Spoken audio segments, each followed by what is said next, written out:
evening. And welcome to Black History Month.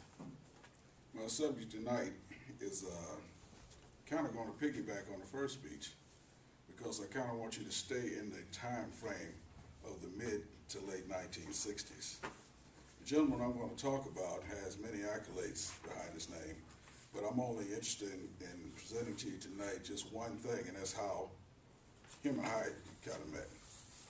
Ed Vaughn was a former state representative for the 4th District of Detroit. He also was the founder of the Pan-African Congress in the USA.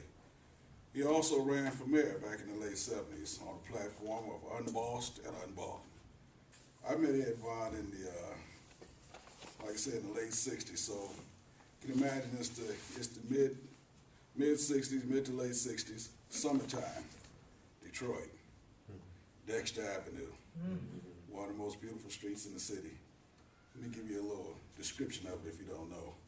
Starting from the southernmost end of it at the boulevard, there was a landmark there, the Fisher Branch YMCA. Heading north was some of the most beautiful residential area in the city of Detroit. Tree-lined streets, as was said before, beautiful. This went on for a couple of miles and then it broke off into Dexter Avenue. Dexter Avenue, at the time I was coming up, had everything you could imagine. All kinds of stores, dry cleaners, beauty shops, barber shops. Anything you wanted was on Dexter Avenue in the daytime. Nighttime, nightlife was extremely live. Detroit was the bowling capital of the world. Bowling alleys on Dexter Avenue, nightclubs on Dexter Avenue, nightclubs inside the bowling alleys. It was going on. Esquire's Delicatessen, where Coleman Young said and ate French fries all the time. Dexter Avenue was a happening in Detroit. Sitting right on Dexter and Monterey was Vaughn's bookstore. This was something that I thought was one of the most important things Ed Vaughn did.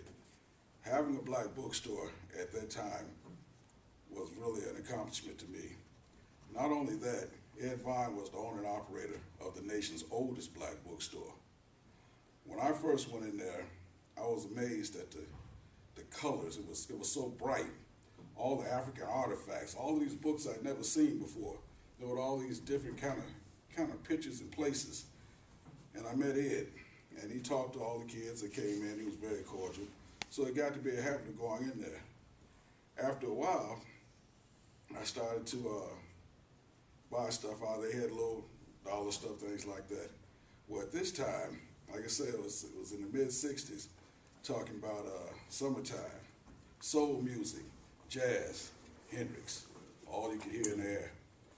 So we were going in there buying things. It was the style was maybe dashikis, naturals, and Nehrus. So along with your garb, one of the things you wore then were called tikis. For those you don't know what a tiki is, it's maybe a form of African jewelry. And you would wear it around your neck. It might be on a chain, on a piece of leather, rawhide, something like that.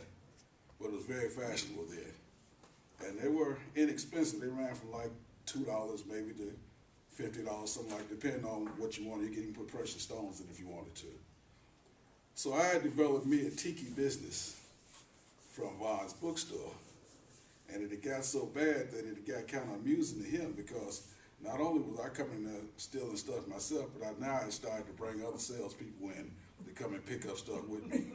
I got so creative to one day he had to stop me. I came in and had a new puppy. I brought the puppy and put it down and let it run in the back, so he had to go get it, and I cleaned him out. You know? It tickled him so bad that he just set me down. And this is really the point I'm trying to make about him. He made a turning point in my life then where I was very impressionable. I wasn't just stealing from him, I was hitting other places too.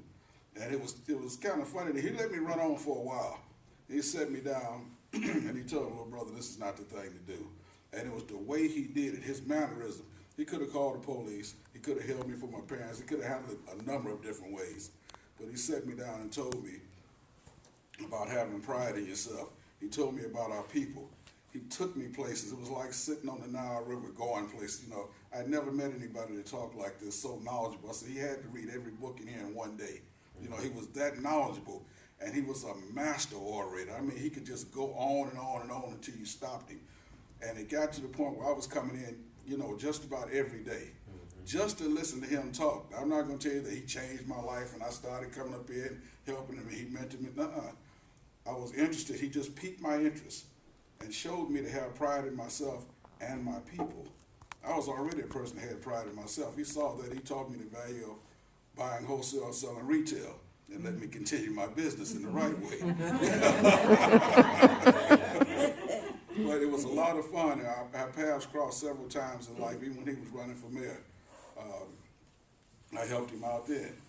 But the point I was trying to make is how many people were affected positively by this bookstore? It had to be thousands of people because it was open for years. And he was always open for conversation. He was always there to help. And he helped me. He helped some friends of mine. He didn't have any more trouble from the neighborhood kids stealing after he told me. I stopped all of that. It was all over with. And it was just amazing how much fun you could have doing the right thing and listening to what was going on, finding out about your people, having pride in yourself. He instilled these things in a lot of people that came in there because he was always available to give you some knowledge, to let you know what was going on. So in summary, I'd just like to say that I think it was a good thing that I stumbled in there and got caught, because if I hadn't, I might have thought that I could get away with this stuff and then went on and ended up the wrong kind of way. But look, every time I've seen this gentleman, it's always been the same. Always friendly, always cordial, always knowledgeable, and willing to exploit knowledge to you as fast as he could. Thank you. All right.